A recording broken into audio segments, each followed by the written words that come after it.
Hello and welcome to another episode of the Big Money Stylist podcast. If you're watching these live, I have a special guest in my podcast studio named Ani. So I've been missing you, and I just got so serious with Garrett. I was like, wah, wah. Just kidding. No, it was good. It was good. But I think it's good to have different perspective. Do you know what I mean? Absolutely. And even with Garrett, it's good to bring him in, and then it's like, all right, go away for a minute. You can leave now. We had fun. It's time to move on. So anyways, but I feel like we always had a good time doing this, and you're very fact driven, and I'm the one that goes off in La La Land. So I think it's a good mix. It's facts, passion, and then we both have a little bit of that just kind of intertwines. Oh, absolutely. So if you guys are new to the Big Money Stylist podcast, we actually started it in January. We are on episode number 45, if you can't believe it. We do one. I know, 45 seems like a lot, but we do one every week. And honestly, I didn't used to listen to podcasts before I started one. And now I listen to them quite a bit. I listen to them when I work out, when I'm driving. And I usually just go to my podcast app and I download Big Money Stylist or a few of the other podcasts that I like. And then what's cool is you can listen to in 3 speed. And I don't know if you do this, but I only listen to 3 speed. And so when I slow it down, I'm literally like, what is wrong? Why are they talking? Yeah, I literally am like, what's wrong? What's wrong with me? Why do I sound weird? And then I realized because I'm listening to 3 speed. But anyways, bring us in on our topic because I'm excited. So I'm super excited about this today. So interestingly enough, this idea was birthed from actually a weekly live training that we had this Wednesday, where Garrett was talking about a lot of changes that have been happening inside the business. And one of the girls was open and honest. And she was like, I was that entitled artist. She's like, She's a salon owner or business owner? No, not anymore. She was just a commission artist inside of a salon.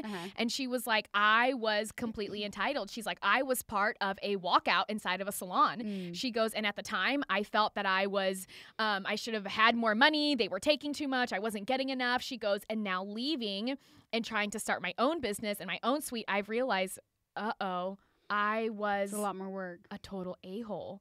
Yeah. And I love this artist. She's kind of quirky and weird. I've just always really liked her. But I thought it was so cool to have that just amount of accountability in yourself to be like, oh. Well, you know what? Even when I first started my brand, I always loved doing hair and felt like I had a knack for it. And just I loved it and it was fun. And I remember when I first started my brand, I was like, all right. And I started looking at top salons in LA, New York, all over the place. And I was like, I mean, of course my work is as good as theirs.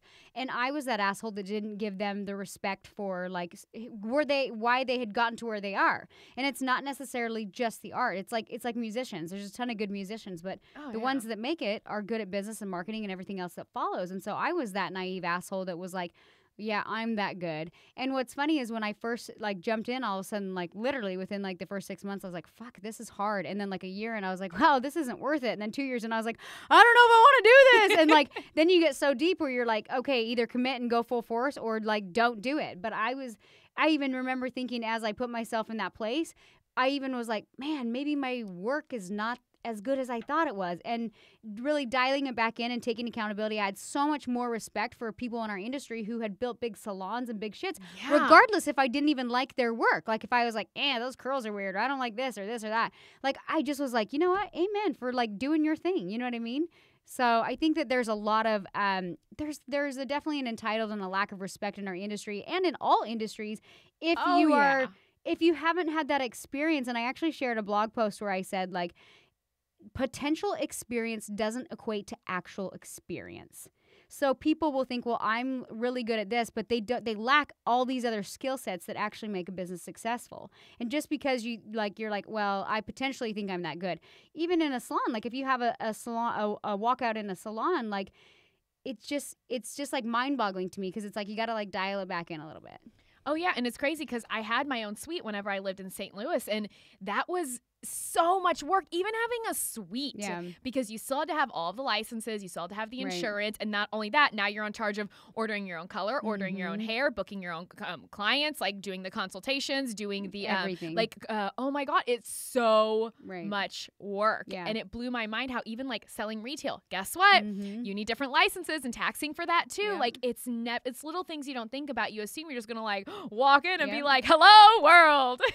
I'm here. That's actually why I moved moved into owning a salon, I've always been a renter. I never worked in a salon commission. I did a suite like you, and I always would go to salons and be a renter. And I remember just thinking, like, I'm so tired. I'm doing all of my own follow-up. I'm doing all of my own booking. Plus, I'm behind the chair. And we see this a lot in our industry where they're like, oh, I'm so tired. I don't have time. But it's because they're doing everything down to like the follow-up, the email, like everything. Plus, then it's like just stalking the color and making sure you have licenses. And there's just so many little details, even if you're on your own. And I think like I had gotten to this place where I was like, you know what? I don't want to do this much. And maybe if I open a salon, I can hire people out and have them help me and whatever.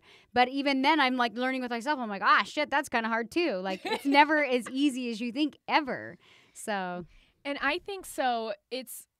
What I think artists don't realize is being a salon owner, or let's just say business owner in general, there's so much more behind it than you expect. Right. And I feel sometimes we forget to put ourselves in other people's shoes before we're so quick to like judge and be like, well, you're being an a-hole and you're doing this and you're doing that. And another perfect example is, and let me say, with a business owner, because you own a salon and you BMS and NVR and DKW, all that, and Garrett has 10,000 companies, like it's so much work. I don't know. I think it was 7 at one point, might be 17 now. I can never keep track. He's pumping the brakes. He's dialing it in. I saw the stack this morning. Very interesting. Yeah. Yes.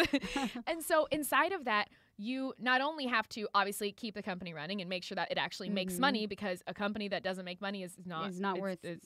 Why are you doing it? It's just more stress and it's pointless. Yeah. But on top of that, it's a life learning experience is what it is. Great. Well, I think you can find cheaper life learning experiences, guys. Exactly. Read a book, please. Yeah. But inside of that, now you also have a lot of hard decisions that you have to make. Right. And these are decisions that constantly fall on you. And at the end of the day, like, you can get opinions from other people, and that's fine. Right. But the final say-so will forever fall on you. Right. So let me ask you, have you ever, I'll ask it two different ways. Okay. Have you ever been in a salon that you did not own, that a decision was made, and you were like, I hate this. Don't like this at all? I've always done my own thing. So, like, before I owned a salon, any decision I made was, like, on me. And I don't think so, because, I mean, ask me the other question the other way. Okay, let me go. I'll ask you a different one. I was like, I don't know. You're like, no, I got this. And that was been pretty good. Well, so before I actually went to do my own suite, I worked commission inside of a salon. I was commission, and then I was booth rent. But it was a ton of stations, and like we all had like our own station. Right. And it was cool, but I would realize like, yes, some of the decisions that the salon owner made, I would sit there and be like, what in the ever-loving hell are you thinking? Like, this is a terrible idea. I can't believe you hired her. Like, why are you doing this? Why are we not doing that? And it was just so it's very easy to come from a place of, I don't want to say judgment, but it is judgment. No, it is. It is. Like, you're naive. Do you know what I mean? Like, yes. Literally you're naive. And like I said in the beginning, when I started my brand, I was just like, well, I could do that, you know. I can only speak from experience. Like I'm not just like pulling this shit out of my ass. Like, I literally have gone through so much, and I'm 8 years into my brand, and there was a few like humbling years for me. Do you know what I mean? Oh yeah. And so sometimes, like, when I see people in our network or whatever, and they're like, they have these experiences where they're just like, I got this, and I'm like, okay, like, as your coach even, I'm like, okay, you'll learn what you need to learn, you know what I mean? And you'll figure it out, and you'll have respect as you go through it, and that's just part of the game. And I even became a salon owner because when we started our education, I did it backwards. So, like, I started doing hair, but I always loved teaching, and I felt like the MBR skill, like, even though I was doing my own thing, it was such a great moneymaker. I mean, every salon that I ever worked in, I've worked in over a dozen salons and lived in 4 different states. And everywhere I lived and worked, like, women were always like, oh my God, all you do is extensions all day long. And I think they kind of knew it was good money. And so I looked at it as like, this is such a cool tool to give people to like learn and grow from it. And so I started teaching right out of the gate. But what I didn't know how to really do was like own a salon or own a business. I knew how to like brand and market, and I was really good at hair, but I didn't have this other piece of the puzzle, which was literally just owning a salon. And in our education program, we started to get lots of salon owners, and I was like, God, to build my own credibility, if we're going to educate hairstylists, I have to go through owning a salon. And I just was like, so I just wanted to, like, every friend I'd ever had in the industry or in all the states and all the salons that I worked at, every salon owner just looked like they had to heavily medicate. Like, it just, like, it seemed like so much stress for not, it very few were super successful. And a lot of them were just like, God, for as much work as I'm doing, it's not even worth the pay. And so I didn't, for that reason, I didn't want to be a salon owner, but I became a salon owner because I wanted to build credibility with inside of our education. And now my new goal was like, hey, I have to create systems and structure, and I have to create a salon that actually works, which means everything that's been taught in our industry up to this point is clearly not working at some level, so we have to tweak it. And I've gone through so many growing pains myself and humbling experiences myself, but I realized early on in business, if you can't dial it back in, and if you can't like humble yourself, and if you can't figure out how to grow out of a situation that you put yourself in, you will never get as big as you want to be. And because I like am so far in, I'm like, no, this has to succeed, and it will. Well, and it's interesting. One of our artists, I won't use her actual name, so we'll call her Sally. I love her. She is amazing. She's been inside. She's done all the Warrior Women stuff. She's a mom, a wife, a salon owner. She's basically just a complete and total badass. She's amazing. And she texted me, this was maybe last week, a couple weeks ago, and she was like, Ani, I'm going to have a meltdown. I'm like, what's up? I'm just going to call her Sally. I'm like, what's up, Sally? She said, I had a walkout in my salon last night. I said, what happened? She said 3 girls from like, I guess she does like esthetician side as well. She's like, all 3 of them walked out together. I said, what happened? She's like, well, they left me a note. And the ringleader of them basically said that they do not like, because she's obviously been implementing a lot that we teach inside of BMS and making changes so the salon can grow. Right. And be kind profitable. of, yes, profitable and function without her being there because oh my God, she has a brand new baby. Right. It's a tiny baby, like 6 months old. Right. And so, well, no, it has to be 7, 8 months now. And she said that the letter was basically like, we don't like any of the changes that you're making. We don't like anything that you're doing. We don't like this Kool-Aid that you're drinking. So I really hope you can get your head out of your ass. And that was it. And so I'm reading this. And I know this artist personally. I've spent a lot of time with her. Like even the Warrior Week thing that I did with her, she was in it. So I've like really bonded with her. And I'm sitting there and I'm like, wow, there is no one that comes from a place of more like caring and love than Sally. Like she genuinely cares about everybody. And it blew my mind that because she took a stand for herself, for her business and said, you know what, this doesn't work for me. It doesn't work for my husband. It doesn't work for our kids. Like I need to change this for my own life. So I don't know, I can maybe survive and actually give be with my baby. That these 3 women were like, well, screw you. And they just up and left. Yeah.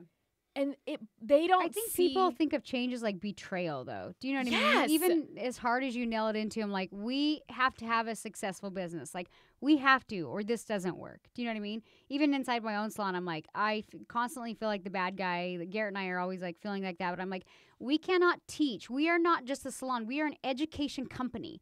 And I morally we can't. Like what advice that we were giving people even about commissions and stuff, they were like, I'm losing my ass. And I'm like, you're right. We need to lower commissions. So we made that change inside of our own salon so that, because we can't teach something that's not working to students. We can't like put up a blinder and be like, oh, it's fine. Just, it's fine. You just need more stylists. If it's not working, then our education is not working. Yeah, and then we're a lie as an education company. So we have to make decisions based on it's a business. And it sucks because when people walk out in Sally's situation, it's hard, but you have to understand if you're a business owner and you have to make these changes, you have to understand that the old frame in which you operated in, you don't want to be in that frame. And those who don't want to be in the new frame with you, you have to be prepared to let them go.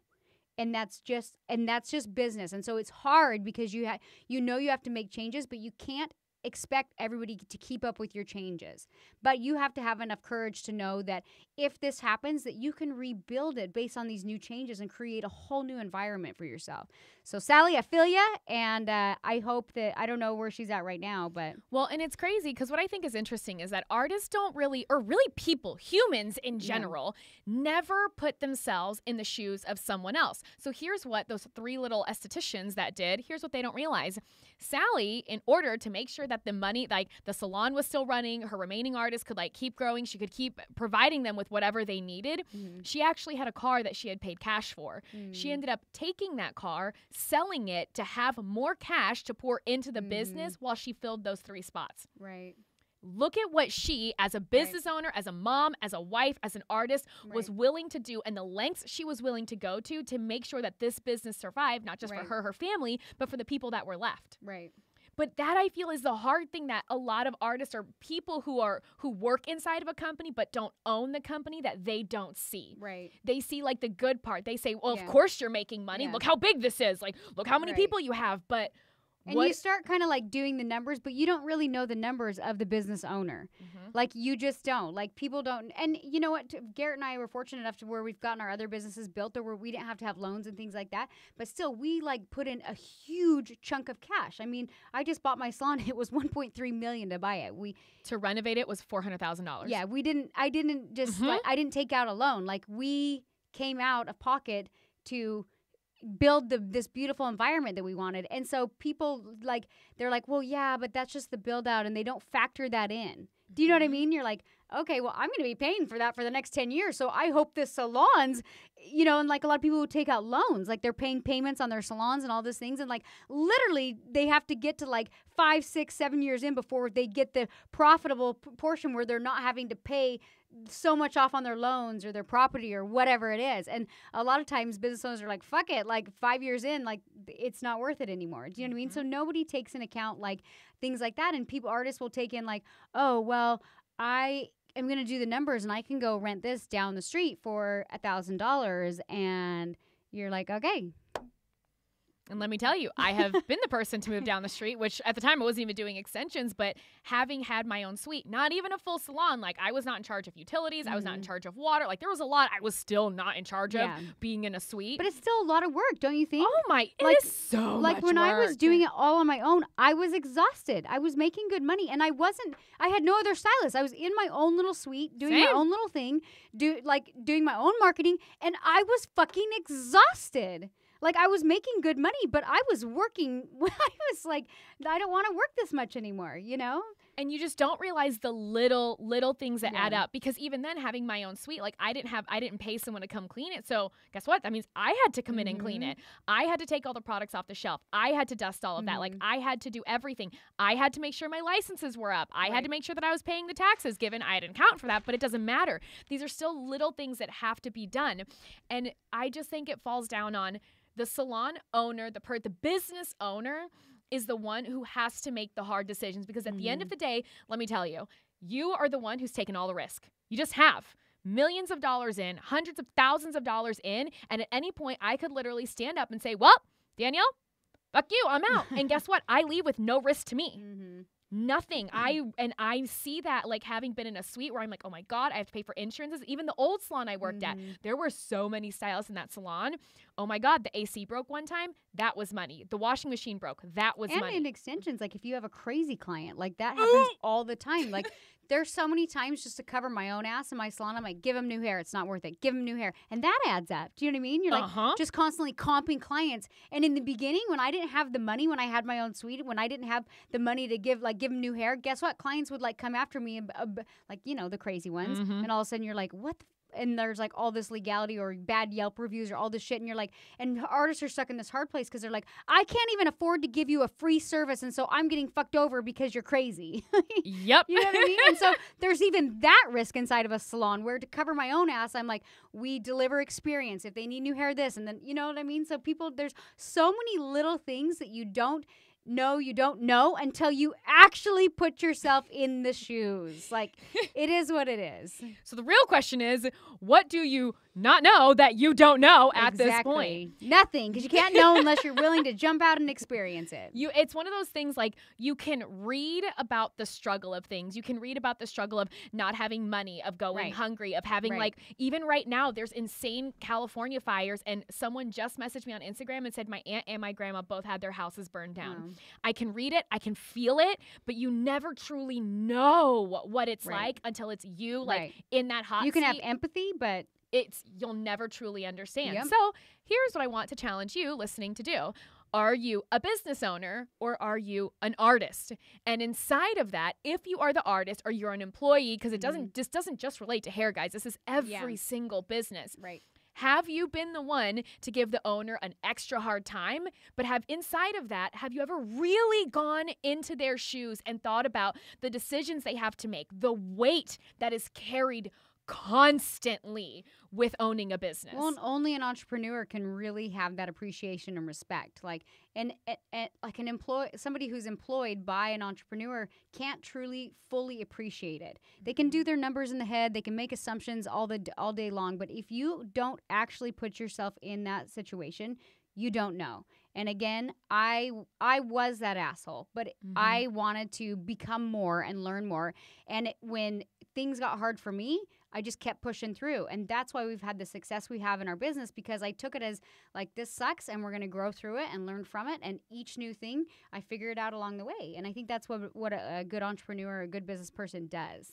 And that's really why I have so much love and respect for BMS, because I started off, I was like commission, and then I went to my own suite and I grew, and it was painful and it was hard, and there was like beautiful parts in it too, but it was that pain that kept pushing me like, okay, well, this didn't work. I'm never doing that again. I will never experience this again. So what do I have to do to make sure that never happens? So I'm going to ask you like a serious question. Like what happened like with you in the last like few weeks? How did you personally like dial it back in and just literally like, because you were making good money in your suite? Yeah. Right. And I mean, you make good money here, but like what brings you here where you're kind of like, this is where I want to be? Is it like purpose driven? Is it like what shifted in you in the last couple of weeks where you're like, what the fuck? Because your energy has changed. So like a lot of people in our network or people listening to the show, you might have noticed Ani disappeared for a minute and she came back. But like it's because I'm like, fuck yeah, you're back. Or yeah, you're back. So what I just want to ask you, and I know I just threw you under the spot, like what do you feel like literally like shifted in you? So I feel like with me, obviously since the summer, there has been chaos in and out. And I know with what happened with me, it threw me into chaos. Mm-hmm. And it was hard to get out of that place. So I feel in the past few weeks, I've been doing a lot of work just literally on myself. And I came to a point where I had to literally cut everybody off. I stopped talking to people. I stopped hearing, like people would still call me and talk, but when it comes to like opinions and voices, like I had to literally stop because it's one of those things where like you pick up a shirt, imagine you're shopping with a friend and you pick up a shirt and you're like, I think this is cute. And you hold it up and they look and they're like, ugh. And then all of a sudden you look at the shirt. Your decision. Yeah. And then you're like, oh, do I not like this shirt anymore? Yeah. You question your liking it. Yes. Yeah. And so I feel like that was kind of where my head was at. And so I actually started doing a lot of work with the warrior weird, like the men's side of everything.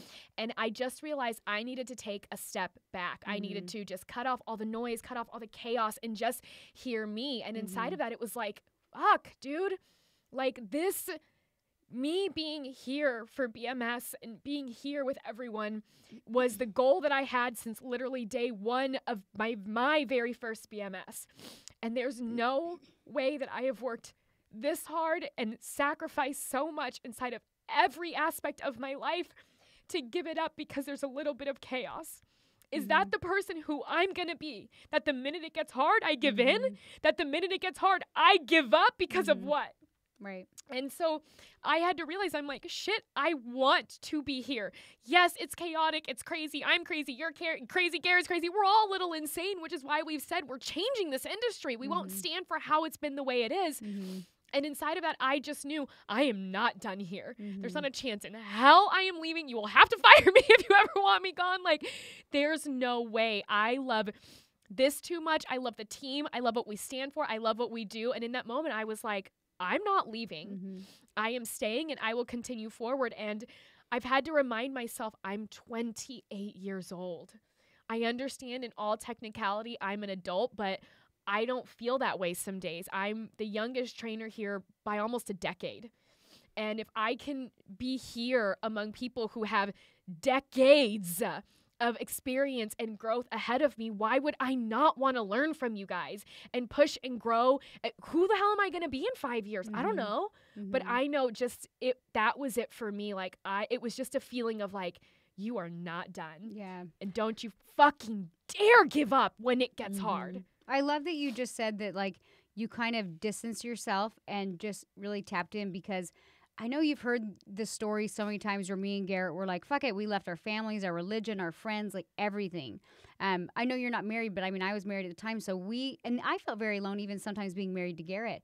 But we got to this place where we had to let go of all outside noise. Yes. And when I felt like I was in my darkest hours, I was in charge of picking myself back up. And I knew not a fucking person was in my head telling me go this way or this way, because I fucking blocked them because I knew I needed to. I knew I needed to get clarity with myself, and whatever decisions and whatever moves we were making for myself and my family, and I had 2 children, had to be on my fucking terms and my decision. And I had kept having multiple times like that where literally like on the ground crying, like dark hours and nights where you feel so alone. Just beat. And then that's when I believe like that higher voice comes in and is like, no fucking way, Ani. No fucking way. You saw that vision. You hold strong to that decision. You are a bigger and better person than that. You fucking hold on to this. And I'm so glad that you shared that right now, because that's why, even for me, we've gotten to the place we have, because so many dark nights, I literally was like, I can't do it. And then I made the choice to do it for myself, regardless what even Garrett said at that time. And I just kept pushing and pushing and pushing. And finally, I got Garrett on board. But it took me just being like, tunnel vision. And in the beginning, when artists like ask, like, how did you get it to this point? I'm like, I just fucking put the blinders on and I worked really fucking hard. And on that note, even too, though, like this last year, I finally like relaxed a little bit. And I was talking about this in my Date Your Wife podcast with Garrett. And I was like, you know what? As a business owner, like I was just tired. And so I was like, cool, peace out. I'm done. And so I just kind of like stepped too far out. Do you know what I mean? And I'm realizing as a business owner, I'm like, because I had this story that like, I don't want to create more stress in my life, and I don't want to do this, and I don't want to go back to working so hard. And so I just kind of like checked out. You know what I mean? I checked out of our education. I just kind of checked out, and I was the face of the brand, and I would do hair, and it was just like a really like light year. Do you know what I mean? Yeah. And but what's weird, I'll tell you, is I felt like some part of me was missing. Like there was a piece of me missing, and I was like, I want to get back in, but now I felt like I had lost the trust of like my stylists, people that had worked with me, people in my education, because I decided to go absent for like almost a year because I was just fucking tired. And so the lesson that I learned out of all of it was like, okay, Danielle, you can still be here. You don't have to be as involved, but you have to be somewhat involved. You know what I mean? Because you get the respect of your artists and your community and everything else.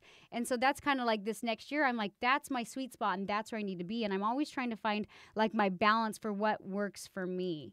But anyways, like we kind of went off, but no, but I just, we're coming up to the end, but I want to address what you said, that there are nights where you're literally just laying there and you're like, I can't. I have had those where I'm at my house and I'm like melting down and I'm like, this is it. Like, I cannot do this. And where you almost start to question yourself, like, am I even supposed to be here? Yeah. Am I supposed to be training people? Am I even good enough to be this? Like, what? And then what that voice kicks in. Yes. And then I'm like, it's almost like, fuck you. Yes, you're supposed to be here. Yeah. Yes, like, look at what you've done. Look at what you've created. Look at how far I have grown. Oh my, and not just like, yes, as an artist, yes, as a trainer, but I truly believe as a human being, like even these past 6 months have changed me radically as a person. And I'm just so grateful for that, is really what it is. And in that, like, it's kept coming back. I'm like, you're not done. You are not done. You push through, like, just like you tell all your artists, it's going to get dark. It gets hard. Like, don't you dare give up. I'm like, how could I ever give up on myself? Right. So. And that's what I like that you said that, because it really just becomes down to a belief in ourselves. And I think that like we'll have a vision of where we can go and what we want to do, and we believe in ourselves in that moment where we just see it, but it's not hard yet. But it's in those moments where it gets dark and it gets hard that your true colors show up. So like throughout everything that's gone on in my business, you like the fact like where you're at sitting here with me right now, I'm like, fuck yeah, because I saw that in you and I knew that you'd be here.